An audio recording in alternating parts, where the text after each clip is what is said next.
Bismillahirrahmanirrahim. Alhamdulillahirabbil alamin. Allahumma shalli wa sallim wa barik ala Muhammad wa ala ali Muhammad.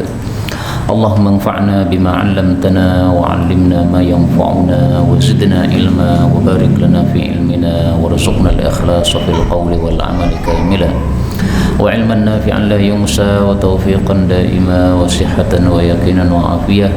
Allahumma shfi mardal muslimin, Allahumma ansuril mujahidin, warhamil mustad'afin, wa dammir a'da'ad din, wa tmis ala amwalihim, amin ya rabbal alamin. Alhamdulillah kaum muslimin rahimakumullah, kita lanjutkan tafsir Quran sehari sehalaman. Dan kita sudah sampai pada halaman 284, yaitu pada surah apa ini? Al-Isra, ayat 18 sampai 27 insyaallah taala. A'udzu billahi as-sami'il 'alim minasy syaithanir rajim min hamzihi wa nafthihi wa nafthihi. Man kana yuridul 'ajilata 'ajjalna lahu fiha ma nasha'u liman nurid thumma ja'alna lahu jahannam yaslaha malmuman madhura wa man arada al-akhirata wa sa'a laha sa'yaha wa huwa mu'min fa ulaika kana sa'yuhum mashkura kullan numiddu haula'i wa haula'i min 'ata'i rabbik wa ma kana 'ata'u rabbika mahdhura انظر كيف فضلنا بعضهم على بعض وللآخرة أكبر درجات وأكبر تفضيلا لا تجعل مع الله إلها آخر فتقعد مذموما مخذولا وقضى ربك ألا تعبدوا إلا إياه وبالوالدين إحسانا إما يبلغن عندك الكبر أحدهما أو كلاهما فلا تقل لهما أف ولا تنهرهما وقل لهما قولا كريما واخفض لهما جناح الذل من الرحمة وقل رب ارحمهما كما ربياني صغيرا ربكم أعلم بما في نفوسكم إن تكونوا صالحين فإنه كان للأوابين غفورا وآت ذا القربى حقه والمسكين وابن السبيل ولا تبذر تبذيرا إن المبذرين كانوا إخوان الشياطين وكان الشيطان لربه كفورا. Alhamdulillah Rabbil Alamin. Allahumma arhamna bil Qur'ani amin. Pada ayat-ayat yang kita baca ini ada beberapa kata yang bisa dibaca dengan dua bacaan. Yang pertama pada ayat 18, tal ketemu tha, ini boleh idgham ya, nuris thumma, jadi talnya hilang. Kemudian ayat 19 wahwa, haknya boleh disukun wahwa. Kemudian ayat 20 mahdhura, ini kalau disambung dengan ungdur, ini boleh dibaca dua bacaan, mahdhura ningdur atau mahdhura nungdur ya, boleh ning boleh nun ya. Kemudian fa ketemu fa, ini idgham, boleh idgham, kaif faddalna. Kemudian ayat yang ke-23, ini perbedaannya ada banyak. Yang pertama yablughanna, boleh dibaca yablughanni. Kemudian uffin, ini boleh dibaca tiga bacaan, uffa, uffi, uffin, uffa wala, uffi wala, uffi wala. Kemudian ayat 26 tak ketemu dzal, boleh idgham, adzal qurba. Dan ini semua adalah qiraah mutawatirah, sumbernya dari Sayyidina Rasulullah sallallahu alaihi wasallam. Adapun tafsir ringkasnya, Allah mengatakan pada surat Isra ayat 18, man kana, siapapun adalah, yuridul ajilah, menghendaki yang segera, yaitu dunia, ajjalna lahu, kami pun segerakan untuk dia, fiha, di dunia, ma nasya, apa yang kami kehendaki, liman nurid, bagi siapapun yang kami inginkan. Thumma, kemudian ja'alna, kami jadikan lahu, baginya, jahannam, neraka jahannam, yaslaha, dia akan masuk ke dalam neraka jahannam, madhmuman, dalam keadaan tercela, madhura, dalam keadaan terusir. Ayat ini maksudnya adalah orang-orang kafir, di mana kehidupan mereka hanyalah untuk mencari kehidupan dunia.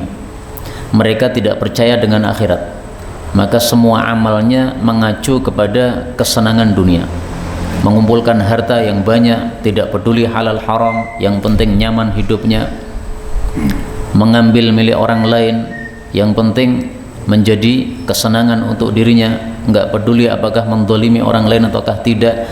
Nah, ini orang-orang kafir. Maka yang dimaksud yuridul ajilah, menghendaki dunia, ini adalah orang-orang kafir. Karena Allah katakan di sini, ja'alna lahu jahannama yaslaha, Allah jadikan dia berada di jahannam. Dan sudah menjadi kaidah umum bagi ahlus sunnah wal jamaah, yang kekal dalam neraka itu hanyalah orang-orang kafir. Tapi setiap ayat yang bicara tentang orang-orang kafir, kalau orang muslim menirunya, maka dia terkena ayat tersebut. Tafsiran yang sudah sering saya sampaikan, tapi saya ulangi lagi supaya hafal. Disebutkan oleh Syekh Ali As-Sabuni di dalam kitab Sofwatut Tafasir juz 1 halaman 319, wa kullu ayatin waradat fil kuffar, setiap ayat yang bicara tentang orang-orang kafir, tajurru bidailiha ala usatil mu'minin, menyeret dengan ekornya kepada orang-orang muslim yang bermaksiat, yaitu yang melakukan ayat atau sifat yang disebutkan dalam ayat tersebut.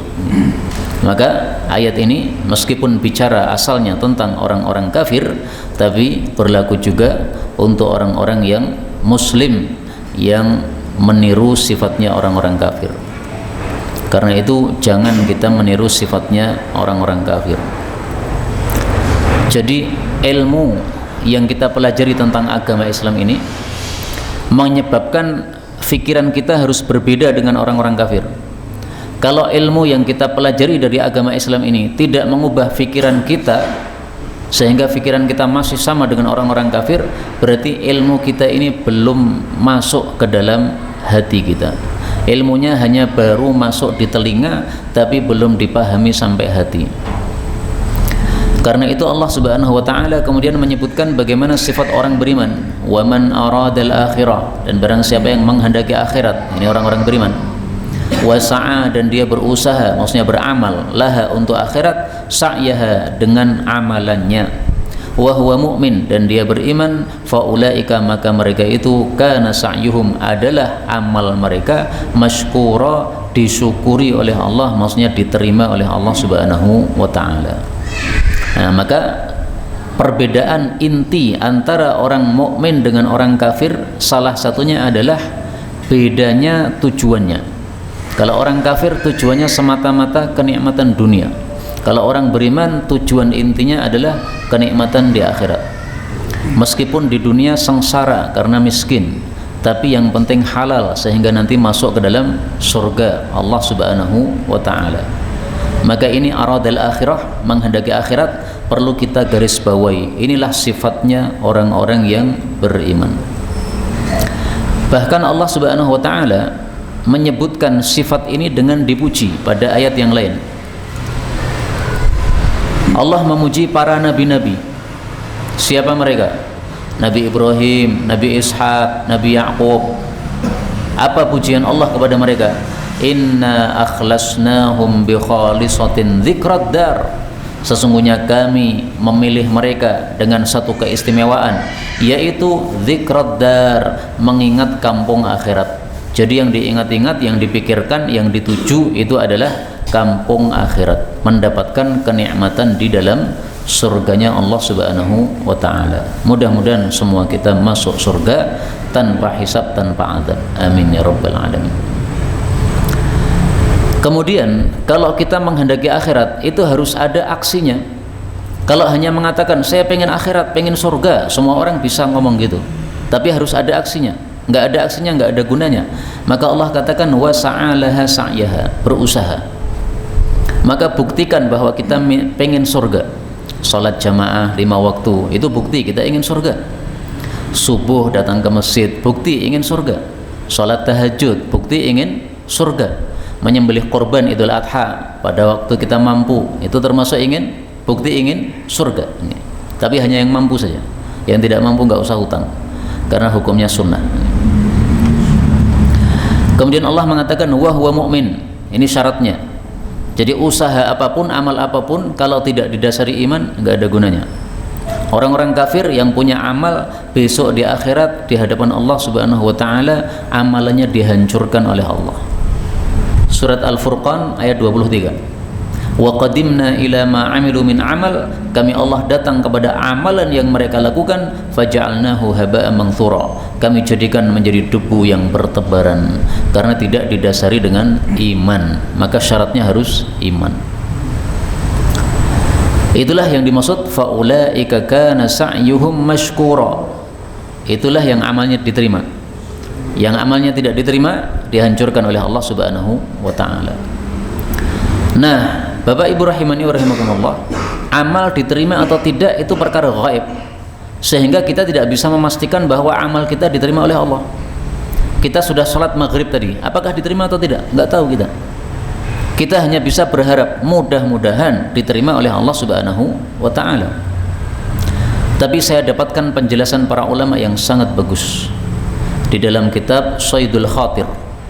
Ini kitab yang hari-hari ini saya baca karena isinya bagus. Apa kata beliau? Qala al-hukama, berkata orang-orang yang bijak, al-ma'siyatu ba'dal ma'siyah, berbuat maksiat setelah perbuatan maksiat, iqabul ma'siyah, itu adalah balasan dari perbuatan maksiat yang dia lakukan. Jadi kita berbuat maksiat dibalas oleh Allah. Balasannya apa? Melakukan maksiat lagi, melakukan maksiat lagi, melakukan maksiat lagi. Wal hasanah ba'dal hasanah, dan perbuatan baik setelah perbuatan baik, thawabul hasanah, itu adalah pahala dari atau ganjaran dari perbuatan baik tadi. Jadi setelah kita sholat maghrib berjamaah, kemudian sholat isya berjamaah, nah, sholat isya kita berjamaah, itu adalah ganjaran dari sholat maghrib kita berjamaah. Artinya tanda amal kita diterima kalau kita amalnya kontinu. Maghrib jamaah, isya jamaah, subuh jamaah, zuhur jamaah, asar jamaah. Nah, itu berarti apa? Pahala kita diterima, amal kita diterima oleh Allah Subhanahu wa ta'ala, sehingga dikasih balasan oleh Allah yang setimpal. Amalanmu saya terima, saya kasih amalan yang setimpal dengan itu, tambah beramal terus. Maka mari kita tampakkan bahwa amal kita itu masykura dengan cara melakukan amal secara kontinu. 20. Kullan, masing-masing, numiddu, kami berikan, haula, kepada mereka, wa haula, dan juga kepada mereka. Diberikan apa? Min ata'i rabbik, dari pemberian pemeliharamu, yaitu rezeki di dunia ini. Wa ma kana, dan tidak adalah ata'u rabbika, pemberian pemeliharamu, mahdzura, bisa dihalangi. Tidaklah pemberian Allah itu bisa dihalangi, nggak bisa. Maksudnya adalah dua orang yang disebutkan tadi, satunya kafir cari dunia, satunya muslim cari akhirat, itu semuanya dikasih rezeki oleh Allah. Karena Allah itu Maha Rahman, sehingga rahmatnya mencakup semua manusia. Kafir muslim semuanya dikasih rezeki. Lah terus kalau kafir muslim semuanya dikasih rezeki, bedanya di mana dong? Muslim sama kafir kok disamakan? Bedanya nanti di akhirat. Kalau di dunia Allah samakan, muslim kasih uang, kafir kasih uang, muslim kasih sehat, kafir kasih sehat, sama. Maka jangan mengira bahwa duit yang banyak itu berarti Allah ridho, tidak sama sekali. Jangan mengira bahwasanya miskin atau sakit-sakitan itu berarti Allah murka, tidak sama sekali. Kalau sakit-sakitan itu tanda Allah tidak ridho, berarti Nabi Ayub itu orang yang paling tidak diridhai oleh Allah, karena sakitnya bertahun-tahun nggak sembuh-sembuh. Kalau miskin itu tanda Allah tidak ridho dengan kita, berarti para nabi-nabi itu juga yang miskin-miskin itu berarti tidak diridhai oleh Allah Subhanahu wa ta'ala. Rasulullah 2 bulan tidak masak apa-apa, nggak ada yang dimakan di rumah. adanya kurma sama air putih. Nah, kelaparan istrinya. Maka berarti itu sama sekali tidak menunjukkan ridho atau murkanya Allah Subhanahu wa taala. Kemudian di sini Allah mengatakan, "Ungdur, lihatlah wahai Rasul sallallahu alaihi wasallam, atau lihatlah wahai orang yang membaca Al-Qur'an, kaifa, bagaimana faddalna, kami lebihkan ba'dahum, sebagian mereka, ala ba'din, atas sebagian yang lain." Jadi baik muslim maupun kafir itu sama-sama ada yang kaya, ada yang miskin. Faddalna, kami lebihkan dalam hal apa? Dalam hal amalan dan dalam hal rizki. Karena pada ayat pertama Allah bicara tentang amalan, sa'yun. Pada ayat kedua Allah bicara tentang rizki, ata. Nah, maka faddalna ini kami lebihkan, yaitu dalam dua hal tadi. Ada yang amalnya banyak, ada yang amalnya sedikit, ada yang rezekinya banyak, ada yang rezekinya sedikit. Itu semuanya Allah yang melakukan. Karena itu pelajaran dari ayat ini, jangan kita sombong dengan amal kita. Amal kita itu yang melakukan Allah. Seandainya Allah tidak perlakukan amal itu pada diri kita, kita tidak akan melakukan.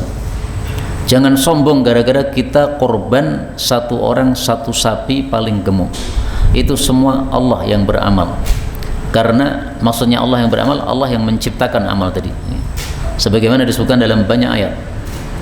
Misalnya Allah Subhanahu wa taala mengatakan, "Wa ma ramaita il ramaita."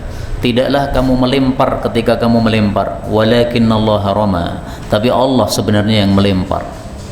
Karena ketika tangan kita melempar, Allah tidak kehendaki kena, gak akan kena. Ketika kita memanah, Allah tidak kehendaki kena, gak akan kena. Kita mengebom, Allah tidak kehendaki kena, tidak akan kena. Walal akhiratu, dan sungguh akhirat itu, akbaru darajatin, lebih besar derajatnya, yaitu daripada dunia. Wa akbaru, dan lebih besar tafdila, kelebihannya. Artinya apa?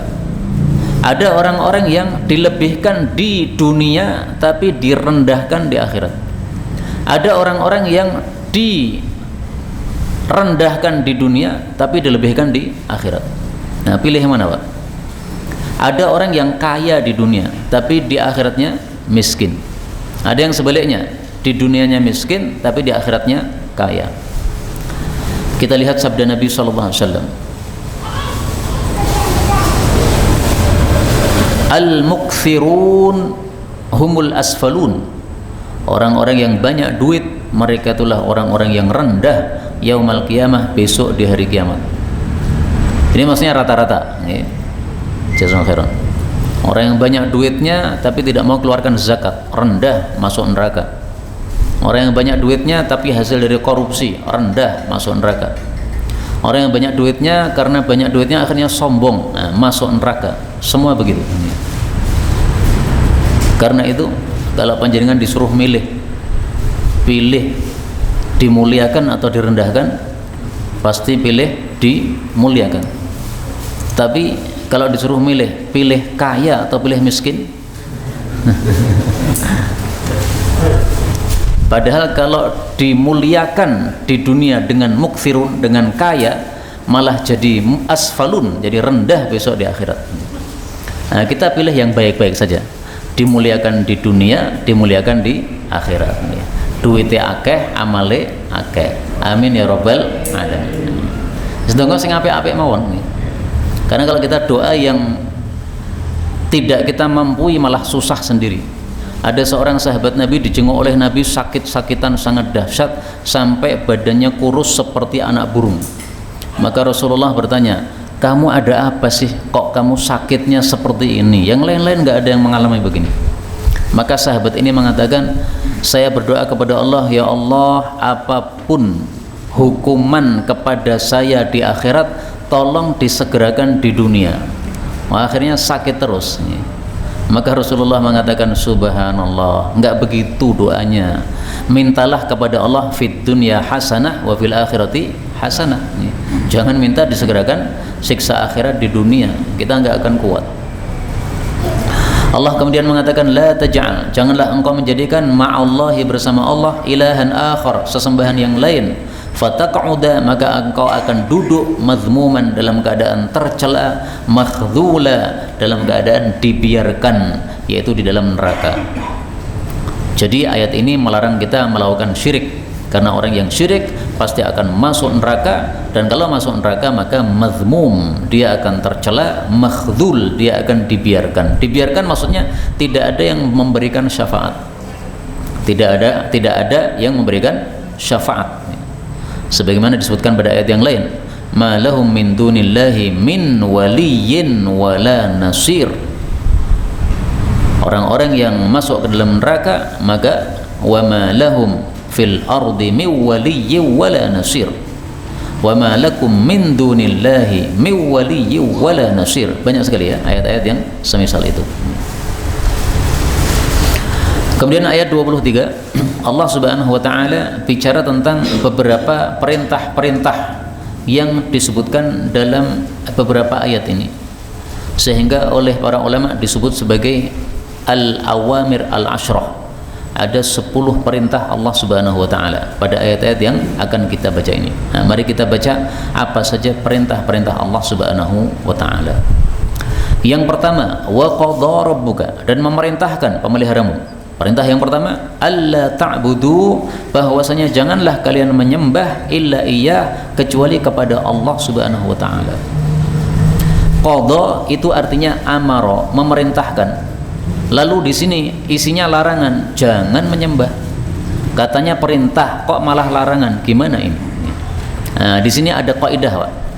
Kaidahnya mengatakan an-nahyu an syai'in amrun bididdihi.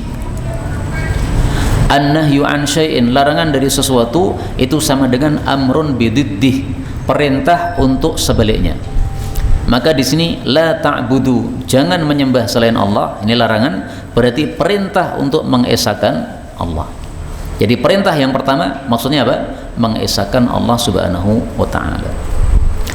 Baru yang kedua ini Allah sebutkan dalam bentuk perintah, wabil walidaini, dan kepada kedua orang tua ihsana, berbuat baiklah. Nah, jadi yang pertama larangan tapi mengandung perintah, yang kedua perintah berarti mengandung juga larangan. Nah, maka di sini berlaku kaidah yang lain. Apa kaidahnya? Al-amru bi syai'in nahyun an diddihi. Al-amru bi syai'in, perintah terhadap sesuatu, nahyun an diddih, itu sama dengan larangan dari yang sebaliknya. Berarti kita disuruh di sini untuk ihsan, berbakti kepada orang tua, berarti larangan dari durhaka. Jadi semua perintah itu pasti mengandung larangan, semua larangan pasti mengandung perintah. Perintah sholat 5 waktu, berarti larangan meninggalkan sholat. Perintah untuk birrul walidain, berarti larangan untuk uququl walidain. Kemudian Allah sebutkan, imma, ada kalanya, yablughanni, keduanya sampai, indaka, di hadapanmu, al-kibara, usia tua, ahaduhuma, baik salah satu dari keduanya, au kilahuma, atau kedua-duanya, fala taqul lahuma uff, maka janganlah engkau mengatakan kepada keduanya uff. Uff ini dulu-dulu sering diartikan hus, tapi tidak cocok sebenarnya.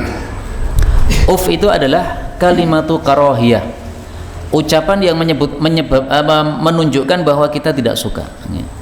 Misalnya atau mengatakan apapun, disuruh orang tua tapi gitu. Nah, itu menunjukkan apa? Tidak suka, nggak boleh. Nah, sekarang kalau mengatakan cek saja, yang itu tidak boleh, padahal itu sesuatu yang kecil, maka sesuatu yang lebih besar lebih tidak boleh. Allah mengatakan jangan mengatakan uff, kemudian orang katakan saya tampar saja orang tua. Nah, tambah nggak boleh. Itu sama dengan melihat tulisan dilarang kencing, tapi malah dia BL di situ. Orang ngajar sekali. Kalau ada orang mengatakan boleh BL karena larangannya kencing, itu kepalanya perlu dipukul besi supaya pikirannya jadi normal lagi, karena pikirannya sudah nggak normal. Allah katakan wala tanharhuma, dan janganlah menghardik keduanya. Menghardik itu berarti menegur dengan keras, nggak boleh. Orang tua salah ditegur tapi dengan lunak. Mohon maaf Bapak, ini salah. Mohon maaf Ibu, ini haram. Nah, begitu. Wa kullahuma, dan ucapkan kepada keduanya qaulan karima, perkataan yang mulia. Mulia ini ditafsirkan oleh para ulama yaitu perkataan yang baik yang lembut. Perkataan yang baik yang lembut. Baik itu kalau dalam bahasa Jawa kita itu ada kromo inggil, nah itu baik. Lembut itu berarti sifatnya ucapannya tadi ya, jangan kasar tapi lembut. Meskipun ucapannya pakai kromo alus, tapi kalau mengungkapkannya dengan kasar ya kasar. Maka jangan berkata yang kasar. Qaulan karima, perkataan yang mulia. Dan ini berlaku baik itu kafir maupun muslim sama saja. Tidak dibedakan antara muslim dengan kafir.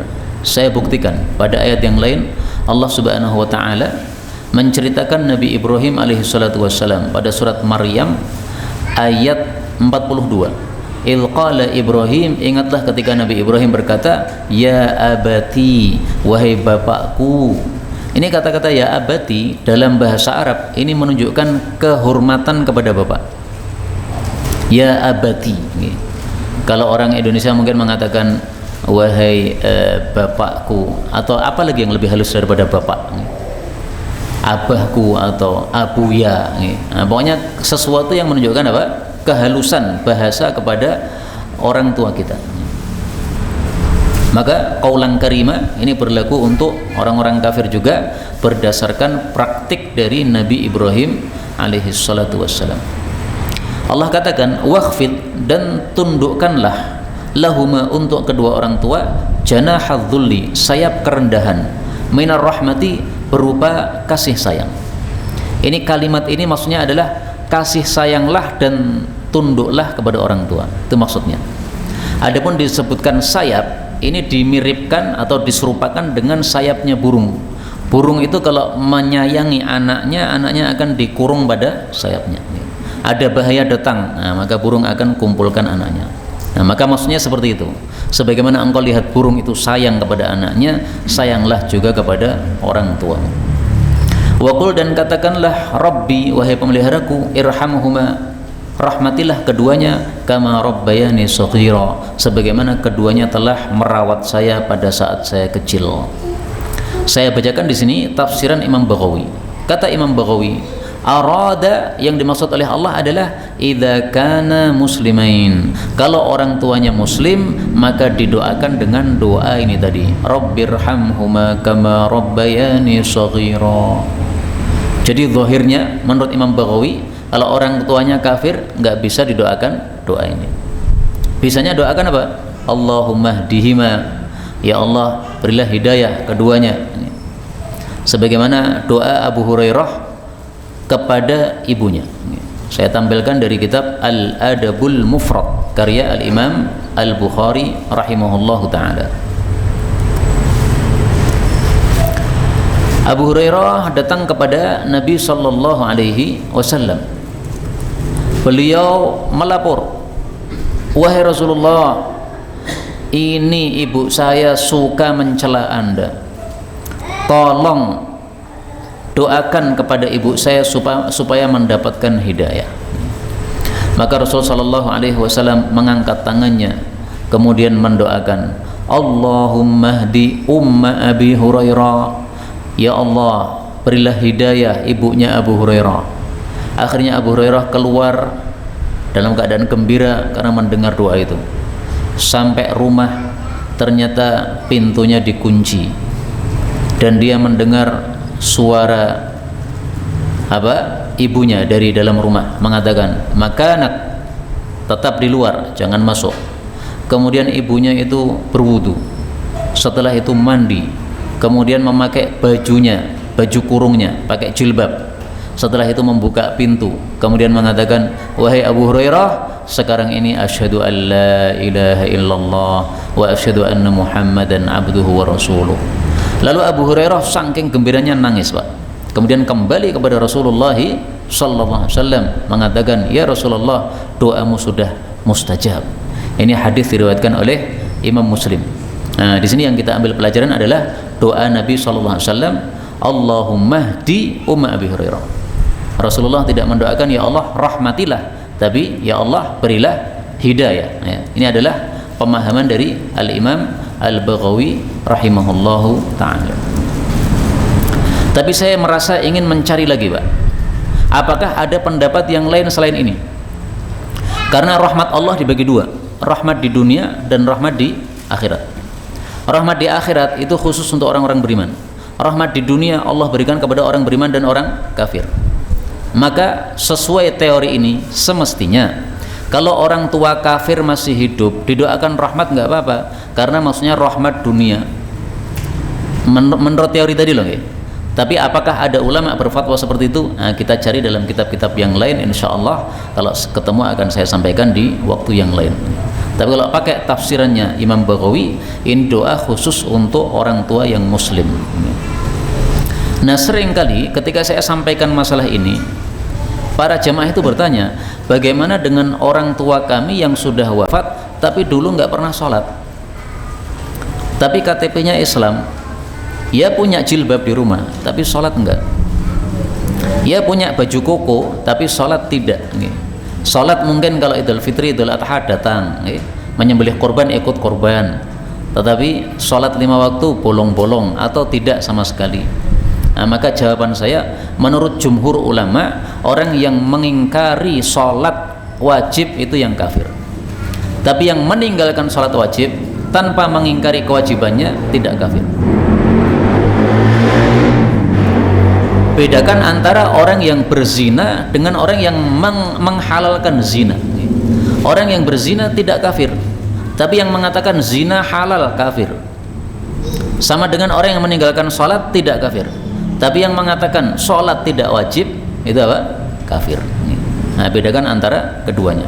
Sehingga kalau ada di antara orang tua kita yang seperti itu, sudah wafat tapi dulu nggak sholat, kalau panjenengan masih mengetahui keislamannya dari KTP-nya atau dari baju kokonya dan sebagainya tadi, nah, maka silahkan didoakan, ya nggak ada masalah. Masih ada kesempatan untuk apa? Mendoakan. Kemudian doanya berapa kali? Nah, saya temukan dalam satu kitab namanya Tanbihul Ghafilin. Dari sebagian ulama tabi'in mengatakan, man da'a li abawayh, barang siapa yang mendoakan untuk kedua orang tuanya fi kulli yaumin 5 marrat, setiap hari 5 kali, faqad adda haqqahuma, berarti sudah menunaikan kewajiban kepada orang tua. Kenapa? Karena Allah mengatakan anishkurli wali walidaik, terima kasihlah kepada saya, kepada Allah dan kepada kedua orang tua. Berterima kasih kepada Allah, kita disuruh untuk sholat 5 kali dalam sehari. Berarti doa untuk orang tua juga 5 kali sehari. Karena itu saya sarankan doa Rabbighfirli wali walidayya warhamhuma kama rabbayani shaghira, ini dibaca minimal 5 kali. Ini habis sholat subuh, zuhur, asar, maghrib, isya. Langsung praktekkan ya. Nanti habis isya kita baca doa ini. 26. Rabbukum, pemelihara kalian, a'lamu, lebih mengetahui, bima fi nufusikum, dengan apa yang ada dalam jiwa-jiwa kalian.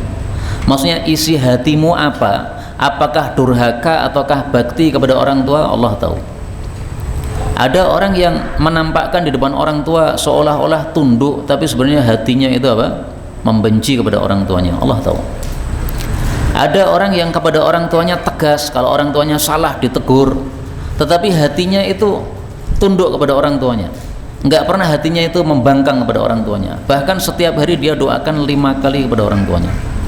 Orang tuanya salah dia tegur, orang tuanya marah tetap saja setelah dia salat dia doakan. Nah, itu Allah mengetahui. Makanya Allah mengatakan di sini, in takunu sholihin, kalau kalian menjadi orang-orang yang saleh atau anak-anak yang saleh, fa innahu, maka sesungguhnya Allah kana adalah lil awwabin, bagi orang-orang yang suka tobat itu ghafura, maha mengampuni. Apa tafsiran ayat ini? Karena ayat ini bicara tentang birrul walidain tadi. Nah, saya bacakan tafsirannya, penting sekali. Tafsirannya adalah huwa rajul yakunu minhul badirah ila abawayh. Itu adalah seseorang yang tanpa sengaja dia berbuat tidak baik kepada orang tuanya. Misalnya tanpa sengaja kasar kepada orang tuanya, tanpa sengaja ya. La yuridu bihi ila khair, sebenarnya keinginannya adalah baik.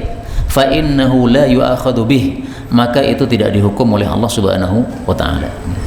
Misalnya orang tua melakukan sesuatu perbuatan salah, ini anaknya kaget langsung negur dengan keras nih, karena saking kagetnya. Nah, seperti itu tidak dihukum oleh Allah. Allah tahu kamu itu jiwamu, hatimu itu sebenarnya bakti sama orang tuamu. Hanya pas kamu melihat orang tuamu kayak gitu, kamu nggak kuat, sehingga tiba-tiba mengatakan apa? Sesuatu yang dohirnya kasar. Nah, seperti itu dimaafkan oleh Allah, karena tidak disengaja. Nah, cara mengetahuinya gimana? Sengaja atau tidak itu? Kalau dia rutin setiap harinya itu kasar sama orang tua, itu berarti sengaja.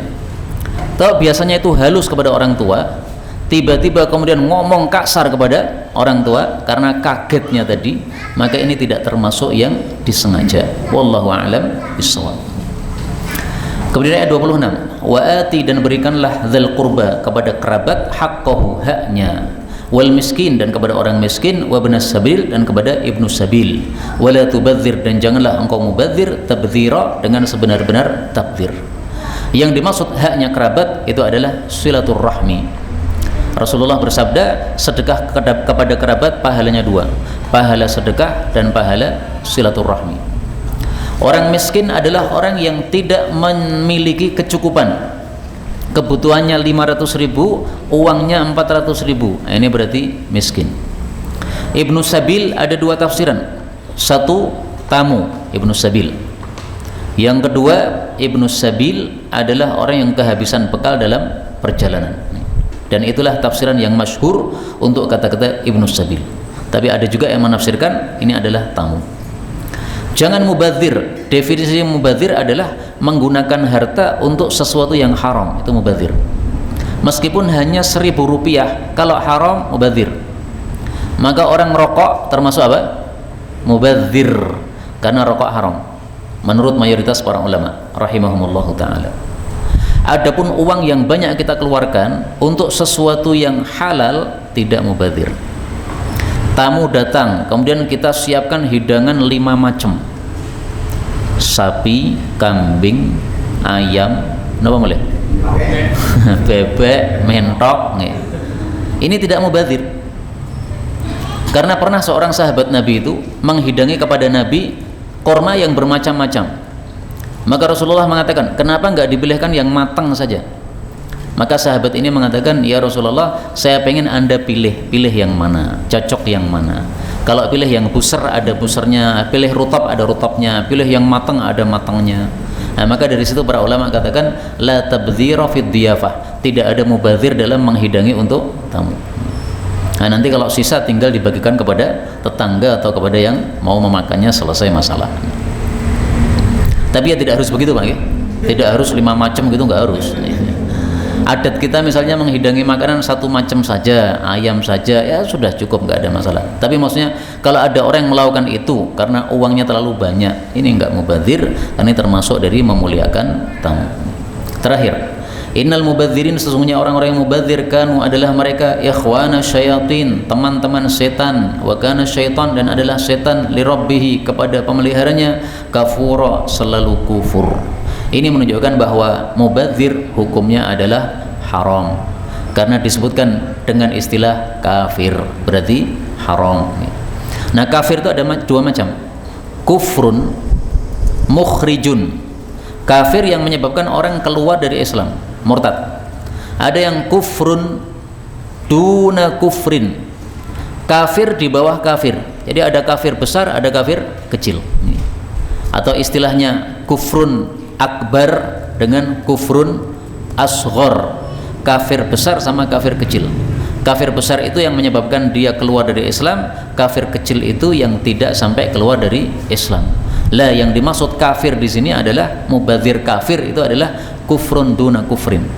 Maka orang mubadzir tidak sampai murtad, tapi dia fasik karena melakukan satu kemaksiatan kepada Allah Subhanahu wa taala.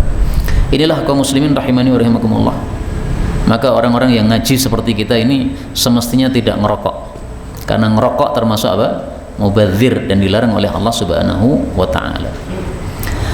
Ini yang dapat disampaikan, betul dari Allah. Kalaupun ada salahnya, fa astaghfirullahal azim li wa lakum, walhamdulillahirabbil alamin. Monggo silakan. Apakah kita bisa imamnya itu sholat sunnah? Bolehkah kita makmum sementara imamnya sholat sunnah? Ini masalah diperselisihkan oleh para ulama.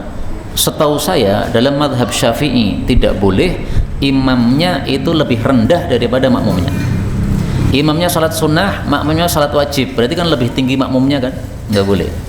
Tapi kalau imamnya salat wajib, makmumnya salat sunnah, malah boleh. Tapi ini masalah khilafiyah. Pendapat yang saya pilih adalah yang membolehkan dua-duanya. Imamnya sunnah, makmumnya wajib, atau imamnya wajib, makmumnya sunnah, semuanya sah. Kenapa? Satu, karena Rasulullah sallallahu alaihi wasallam bersabda, "Innamal a'malu binniyati wa innama likulli imri'in ma nawa." Sesungguhnya setiap orang itu mendapatkan apa yang dia niatkan. Maka imamnya meniatkan sunnah, dia dapat sunnah. Makmumnya meniatkan wajib, dia mendapatkan wajib. Gak ada masalah. Yang kedua, itu dilakukan di masa Nabi sallallahu alaihi wasallam. Mu'adz bin Jabal itu salat isya bersama Nabi, salat wajib.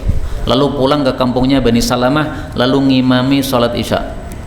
Nah, sehingga dia ngimami dengan niatan salat sunnah, sementara makmumnya salat wajib. Tapi karena ini masalah khilafiyah, sehingga kita perlu menjelaskan di masyarakat.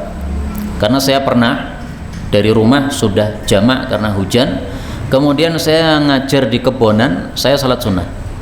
Selesai saya salat sunnah untuk ngimami salat isya. Orang-orang niatnya salat isya. Selesai itu saya ceramah, Bapak Ibu rahimani wa rahimakumullah, saya ini tadi salatnya salat sunnah karena memang boleh seperti ini. Nah, tiba-tiba selesai saya ceramah itu ada orang kemudian berdiri salat isya diulang lagi 4 rakaat. Kemudian besoknya, pekan besoknya saya datang, pas dikomati itu orangnya datang kepada saya, "Ustaz, salat sunnah napa wajib?" Kalau panjenengan sholat sunnah, saya akan sholat sendiri karena menurut saya tidak sah. Oh, berarti ngikuti madhab apa? Syafi'i. Baiklah. Maka habis itu saya jelaskan supaya tidak merugikan orang. Karena kalau orang madhabnya madhab Syafi'i tadi menganggap tidak sah, dia harus ngulangi, Pak. Wes melu sholat jamaah ternyata tidak sah, harus apa? Ngulangi lagi. Nah, supaya tidak seperti itu, disampaikan aja.